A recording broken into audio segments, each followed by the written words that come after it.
नमस्कार साथियों, कस्तूरी देवी कॉलेज की ऑनलाइन क्लासों में आपका हार्दिक स्वागत है। आज हम बात करेंगे प्रमुख विचारकों के बारे में। देखिए, पॉलिटिकल साइंस विषय में बीए थर्ड ईयर का जो फर्स्ट पेपर है उसमें हम जो वेस्टर्न थिंकर हैं उनके बारे में चर्चा कर रहे हैं। इससे पूर्व हमने प्लेटो, अरस्तु जो कि एक दार्शनिक शासक, दार्शनिक साम्राज्य के बारे में बात करते थे, उसके बाद में विधि के शासन के बारे में बात करने वाले अरस्तु का जो आदर्श राज्य था उसके बारे में हमने चर्चा की। इसके बाद हमने मैकियावेली का जो निरंकुश तंत्र था उसके बारे में चर्चा की।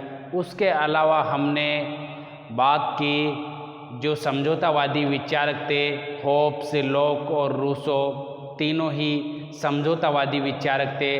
उनके बारे में हमने विस्तार से अध्ययन किया कि किस प्रकार से उन्होंने राज्य में एक समझौतावादी विचारधारा के कारण राज्य की उत्पत्ति की और उसमें अपने शासक को किस प्रकार से उन्होंने शक्तियाँ दी।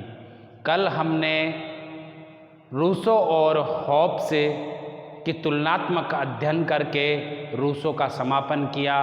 रूसो के बारे में हमने प्राकृतिक अवस्था या उसकी जो सामान्य इच्छा थी उसकी विशेषताओं के बारे में अध्ययन किया। इस प्रकार से हमने ये तीनों समझौतावादी पढ़े, होब्स, लॉक और रूसो, तीनों हमारे कंप्लीट हो चुके हैं। और इसके बाद में हम आज बात करेंगे उपयोगितावादी विचारकों के संदर्भ में। देखिए, हम बात करेंगे उपयोगितावाद के संदर्भ में, क्योंकि जेरेमी बेंथम जो विचारक थे वह उपयोगितावाद के जनक थे। इसीलिए हम पहले ये समझेंगे कि उपयोगितावाद है क्या, उपयोगितावाद का जन्म किस प्रकार हुआ। हम उसके बारे में पहले ये जानेंगे कि उपयोगितावाद कहाँ से आया। देखिए, उपयोगितावाद एक सुखवाद का दूसरा ही नाम है। सुखवाद के बारे में ही बात करें, चाहे उपयोगितावाद के बारे में बात करें, तो हमें समानता प्रकट दिखाई देती है। जो यूनान के सोफिस्ट थे उन्होंने सुखवाद की शुरुआत की, प्रारंभ किया, उसको स्पष्ट रूप देने की कोशिश की, लेकिन वो स्पष्ट रूप नहीं दे सके। हम बात करें डेविड ह्यूम की, तो डेविड ह्यूम ने अपने विचारों को सुखवाद बनाने की कोशिश की, लेकिन डेविड ह्यूम सफल नहीं हो सके क्योंकि उनका सुखवाद में इतना विश्वास नहीं था। उन्होंने कोशिश तो की लेकिन उसको वास्तविक धरातल पर नहीं उतार सके डेविड ह्यूम। इसके बाद में हम बात करते हैं हिचेसन की। हिचेसन जो कि अधिकतम व्यक्तियों का सुख का प्रयोग सर्वप्रथम बार किया। जो वाक्यांश हम बात करेंगे उपयोगितावाद में, अधिकतम संख्या का अधिकतम सुखवाद यानी अधिकतम उपयोग, जो वाक्यांश था बेंथम ने ग्रहण किया था, वो हिचेसन की एक पुस्तक थी। उस पुस्तक की एक पंक्ति से जैसे ही ये पंक्ति बेंथम को मिली तो बेंथम को ऐसा महसूस हुआ कि जैसे कोई स्वर्ग उसे मिल गया हो, क्योंकि इस पंक्ति में एक छिपा हुआ राज था, एक दार्शनिक राज था। इसी वजह से बेंथम क्या हुए, बहुत ज़्यादा खुशी हुए। देखिए, इस प्रकार से हिचेसन से अधिकतम व्यक्तियों का अधिकतम सुख जो पंक्ति है वो प्राप्त होती है, तो इसलिए वहाँ से उपयोगितावाद का जन्म माना जाता है। लेकिन वास्तविकता जनक कौन है? बेंथम। देखिए, हम बात करते हैं अब बेंथम के बारे में कि बेंथम का जीवन परिचय। बेंथम इंग्लैंड की राजधानी जो कि लंदन, वहाँ पर इनका जन्म हुआ। जन्म 1748 में लंदन में इनका जन्म हुआ और जन्म होते ही इनके पिता बहुत खुश हुए, क्योंकि वो बेंथम को एक बहुत बड़ा वकील बनाना चाहते थे, क्योंकि ये एक वकील घराने से संबंध रखते थे। इनके पिता एक वकील थे, इस वजह से वह अपने पुत्र को भी एक बहुत बड़ा वकील बनाना चाहते थे। लेकिन बेंथम का इंटरेस्ट, बेंथम की रुचि वकील में नहीं थी, वकालत में नहीं थी। बेंथम प्रारंभ से ही बहुत ही ईमानदार और मेहनती और बुद्धिमान व्यक्ति था। इन्होंने कम आयु में ही अच्छी शिक्षा ग्रहण कर ली, हायर एजुकेशन ग्रहण कर ली, और कुछ समय बाद में जब इनके पिता का प्रेशर आया इनके ऊपर, तो पिता के कहने पर इन्होंने वकालत की जो कोर्स होता है वो कंप्लीट किया। जब वकालत का कोर्स कंप्लीट हो गया तो इनके पिता ने कहा कि अब तुम्हें एक बहुत बड़ा वकील बनना है, एक वकालत करने वाला तुम्हें बनना है। तो बेंथम का इंटरेस्ट वकालत, वकील बनने में नहीं था, वकालत करने में नहीं था। उसका ध्यान गया किसकी तरफ? हिचेसन की पंक्तियों की तरफ। वहाँ पर अधिकतम व्यक्तियों का अधिकतम सुख ढूंढने निकल गए। कौन? बेंथम। बेंथम ने बहुत राजनीतिक और सामाजिक सुधार किए, इसलिए बेंथम को राजनीतिक व सामाजिक सुधारक भी कहते हैं। देखिए, शुरुआत तो बहुत सारे सुधारों की बेंथम ने, लेकिन इन्होंने क्या किया? चीनी सिंदूक की तरह शुरुआत तो कर दी, लेकिन ख़त्म किसी भी काम को नहीं किया। यानी कि इंटरेस्ट के साथ नए नए कार्य तो स्टार्ट करते हैं प्रारंभ, लेकिन उनको संपूर्ण कार्य, उनकी संपूर्ण प्रकृति नहीं दे पाते। जिस प्रकार चीनी जो संदूक होती है वो नया रूप, नई सजावट दिखाई देती है, लेकिन कुछ दिनों के बाद में समाप्त हो जाती है। उसी प्रकार से बेंथम के विचार भी कुछ ही समय के लिए रहते हैं और फिर नया परिवर्तित विचार आ जाता है। तो इसी प्रकार से इन्हें जो तुलना की गई है बेंथम की, वो चीनी सिंदूक से की गई है।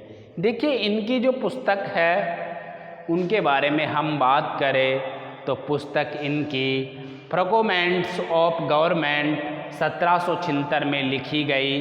दूसरी पुस्तक प्रिंसिपल ऑफ इंटरनेशनल लॉ, यह भी एक इनकी प्रमुख पुस्तक है जो कि लिखी गई। ए theory of punishment and rewards, ये 1811 में लिखी गई। चर्च ऑफ इंग्लैंड, यहाँ पर इंग्लैंड की चर्च के संदर्भ में यहाँ पर वार्ता की गई है, तो ये इसमें दिया गया है। डिफेंस ऑफ ज्यूरी, इसमें यहाँ पर जो न्याय की रक्षा पद्धति है उसके बारे में भी चर्चा की गई है। डिफेंस ऑफ ज्यूरी में 1787 में ये प्रकाशित हुई थी और इसमें न्याय से रक्षा के संदर्भ में बात की गई है, न्यायिक व्यवस्था के, न्याय सुधार के संदर्भ में बात की गई है। हम बात करें इनकी जो अगली पुस्तक है 6 नंबर की, ये बहुत ही मोस्ट इम्पोर्टेंट हैं। यानी देखा जाए तो इन सभी पुस्तकों में से सबसे प्रमुख पुस्तक कौन सी है? 6 नंबर की, introduction to the principle of morals and legislations. इसका अर्थ यह हुआ कि यह पुस्तक किसके बारे में बात करती है? यह पुस्तक सुख और दुख नामक दो वस्तुएं मानव जीवन को नियंत्रित या निर्देशित करती है। उनके बारे में बात करती है। यानी ये पुस्तक बहुत ही क्या है, मोस्ट इम्पोर्टेंट है। जो मानव जीवन में, मानव में जो पाए जाते हैं सुख और दुख, उनके बारे में, उनको जो निर्देशित करते हैं, उनको जो गाइड करते हैं, उनके बारे में इस पुस्तक में विस्तार से वर्णन किया गया है। देखिए, इसी प्रकार से हम बात करें बेंथम के विचारों को, बेंथम ने अपने ही विचारों को न्यूलिंगों की संज्ञा दी। क्या संज्ञा दी? न्यूलिंगों की।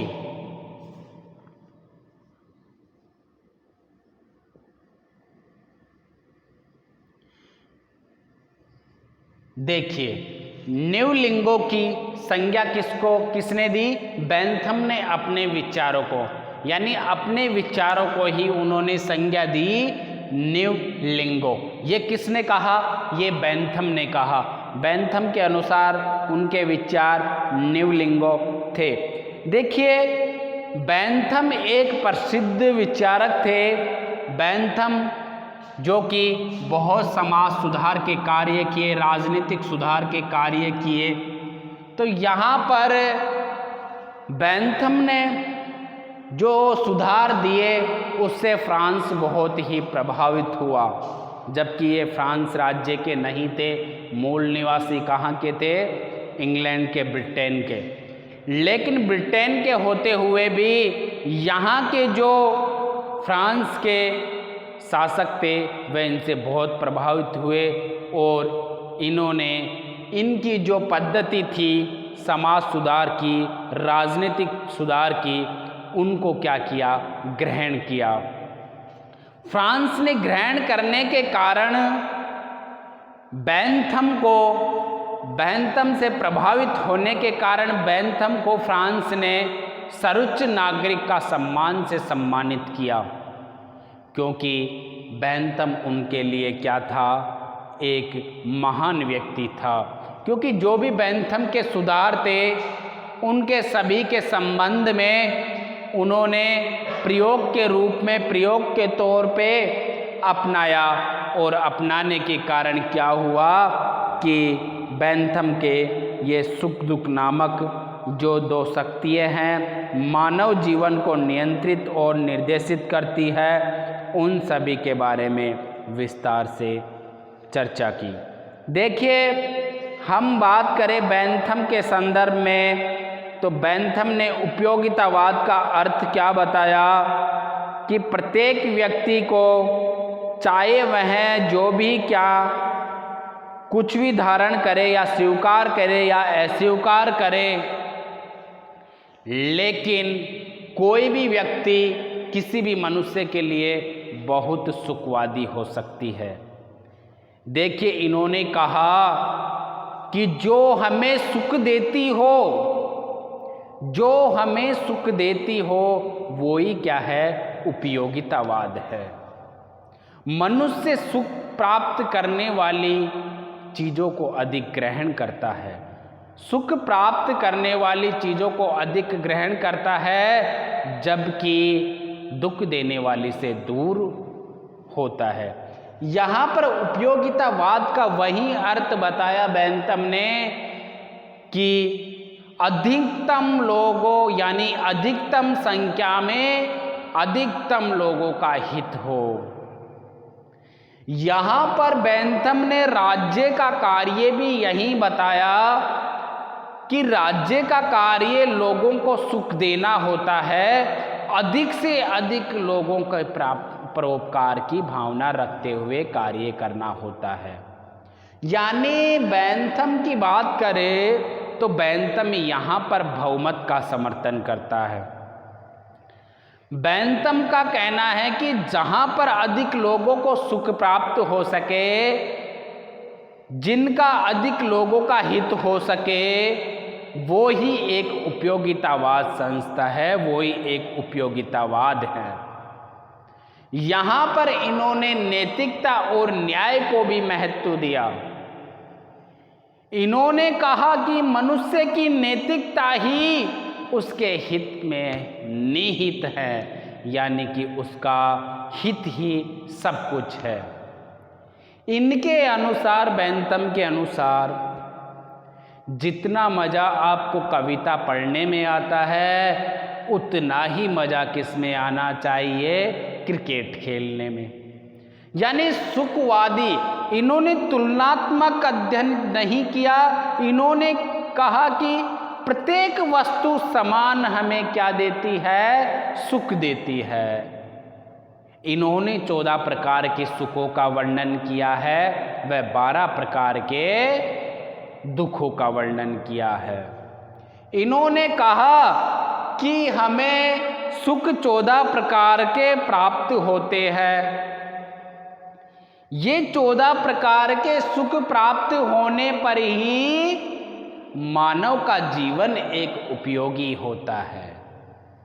देखिए, इनका मानना है कि कौन कौन से प्रकार इन्होंने सुख के बताए, जबकि 12 प्रकार दुख के बताए थे। इन्होंने एक सुख दुख मापक यंत्र का भी निर्माण किया। उस यंत्र का कार्य था कि आपके सुख और दुख को मापने का कार्य। देखिए, इसी प्रकार से हम बेंथम के सुखों के बारे में बात करते हैं, जो उन्होंने 14 प्रकार के सुख बताए। इंद्रिय सुख, यानी जो हमारी इंद्रिय होती है, ज्ञानेंद्रिय, इन सभी से जो सुख प्राप्त होता है, जो हमारी इंद्रियों से सुख प्राप्त होता है, उसे इंद्रिय सुख कहते हैं। किसी व्यक्ति को वैभव से सुख मिलता है। कोई व्यक्ति बहुत वैभवशाली होता है, उसके पास धन संपदा होती है, तो वो बहुत धनी होता है, तो इससे क्या होता है? उसे सुख मिलता है, सुख की प्राप्ति करता है। तो बेंथम का मानना है कि कुछ व्यक्ति वैभव जैसे सुख को प्राप्त करने की कोशिश करते हैं, तो ये क्या हुआ? वैभव सुख हुआ, यानी इंद्रिय सुख, वैभव सुख। इसके अलावा इन्होंने कौशल सुख बताया। कुछ व्यक्तियों को सुख उनकी योग्यता, कौशल पर प्राप्त होती है, तो ये कौशल भी एक प्रकार का क्या होता है? सुख होता है। कुछ व्यक्तियों को मित्रता में सुख देखने को मिलता है। बेंथम के अनुसार मित्र बनाने से भी सुख की प्राप्ति होती है। होते हैं ना बहुत सारे व्यक्ति कि वो अकेले एकांकी नहीं रह पाते बिना मित्र के, इसीलिए मित्रता को भी इन्होंने सुख का एक माध्यम माना। हम माने यहाँ पर अगली बात यश। यश जैसा भी सुख होता है, यानी कि गौरव की प्राप्ति करना, यह भी एक सुख का प्रकार है बेंथम के अनुसार। बेंथम के अनुसार यश भी क्या है? एक सुख है। कुछ लोगों को शक्ति व सत्ता में सुख दिखाई देता है, यानी इन्होंने सुख का एक प्रकार ये भी बताया कि कुछ लोगों को सुख कैसे मिलता है। शक्ति, पावर प्राप्त करने पर, सत्ता प्राप्त करने पर सुख की प्राप्ति होती है। देखिए, कुछ लोग ऐसे ही आनंदित हो जाते हैं। कैसे? कल्पना के माध्यम से। बहुत सारे व्यक्ति कल्पना में बैठकर ऐसे सोचने लग जाते हैं कि जैसे कि मैं कॉलेज जा रहा हूँ, मैं गाड़ी चला रहा हूँ 4 व्हीलर, यानी कल्पना से ही सुख का, आनंद का, सुख का या आनंद की अनुभूति कर लेते हैं। बहुत सारे ऐसे होते हैं जिनकी सरकारी नौकरी नहीं लगने पर वह ऐसे सोचने लगते हैं कल्पना के माध्यम से कि मेरी सरकारी नौकरी लग गई। इस प्रकार ये कल्पना भी एक प्रकार का सुख होता है। बहुत सारे ऐसे व्यक्ति होते हैं जो तनाव का शिकार होने पर क्या करते हैं? कल्पना करते हैं और सुख और आनंद की अनुभूति करते हैं। ये किसका मानना है? बेंथम का। देखिए आगे, कुछ लोगों को धार्मिक कार्य करने में सुख मिलता है। आपने देखा होगा कुछ लोग सुबह उठते हैं और जल्दी उठकर सबसे पहला अपना कार्य क्या करते हैं, धार्मिक कार्य करते हैं। उन्हें बहुत आनंद प्राप्त होता है धार्मिक कार्य करने में। इसी प्रकार बेंथम का मानना है कि धार्मिक प्रकार का भी एक क्या होता है, सुख होता है। देखिए हम अगले सुख के बारे में बात करें इसी प्रकार से दया।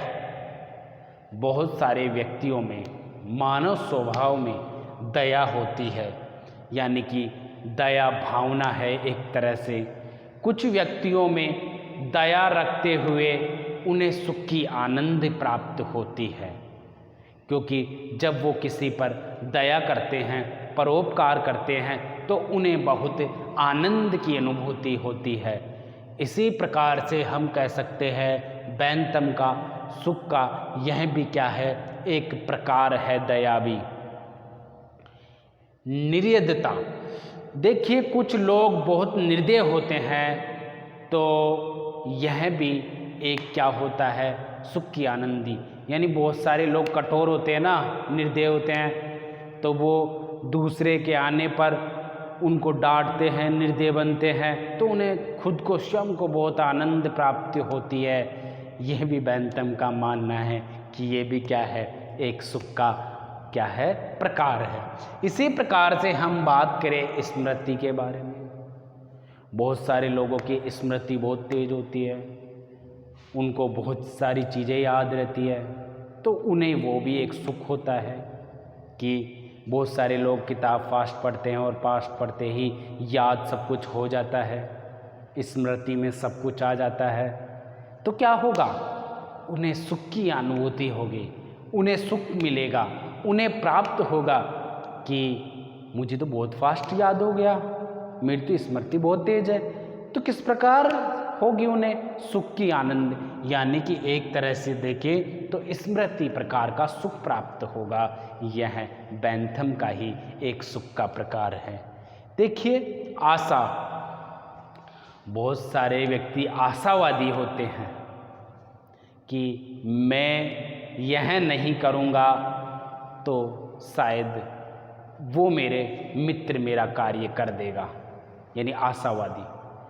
तो आशावादी होकर के वो निश्चित हो जाता है, वो सुख अनुभूति करता है, वो स्वयं मेहनत नहीं करता, सिर्फ आशावादी रहता है कि मेरा कार्य तो हो ही जाएगा, मेरा मित्र कर देगा, तो उसे वह सुख मानता है कि मेरा काम तो हो गया। बहुत सारे ऐसे कर्मचारी भी होते हैं कि वो बहुत आशावादी होते हैं, स्वयं तो कार्य करते हैं नहीं, और दूसरे जो कर्मचारी होते हैं उन पे आशा रखते हैं कि ये मेरा काम कर देगा, मुझे टेंशन नहीं है। तो इस प्रकार से एक आशावादी भी क्या होता है, सुख होता है बेंथम के अनुसार। इसी प्रकार से हम बात करें मिलन के बारे में। देखिए मिलन यानी कि मिलने का भी एक क्या होता है, सुख होता है। बेंथम के अनुसार मिलने का भी एक सुख होता है। आपने देखा होगा किसी व्यक्ति से जब हम मिलते हैं तो बहुत ही सुख की अनुभूति करते हैं, बहुत आनंद आता है उसे देखने में, उससे मिलने में। जब हमारा कोई प्राचीन मित्र आ जाता है, बहुत दिनों बाद में हमें मिलता है, तो हमें कैसा अनुभव होगा, सुख का अनुभव होगा। इसी प्रकार से बेंथम का क्या होता है, एक मिलन का प्रकार भी सुख का प्रकार होता है।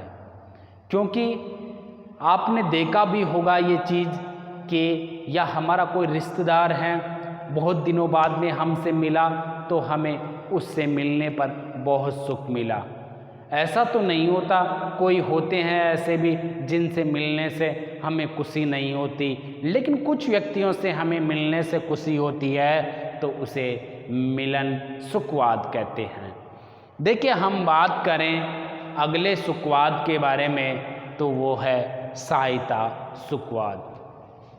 देखिए सहायता सुख का मतलब हुआ कि कुछ लोगों को सहायता, हेल्प करने में बहुत सुख की अनुभूति होती है।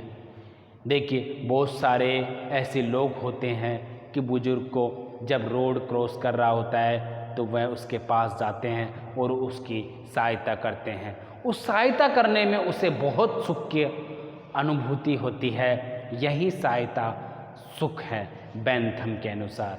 देखिए, इसी प्रकार हमने बेंथम के सुख के बारे में चर्चा की कि इसका 14 प्रकार के सुख हैं और 14 प्रकार के सुखों के बारे में हमने चर्चा की। देखिए, हम 12 प्रकार के जो दुख हैं उनके बारे में भी नेक्स्ट क्लास में चर्चा करेंगे। इससे पूर्व हम एक बार इन्हें देखते हैं।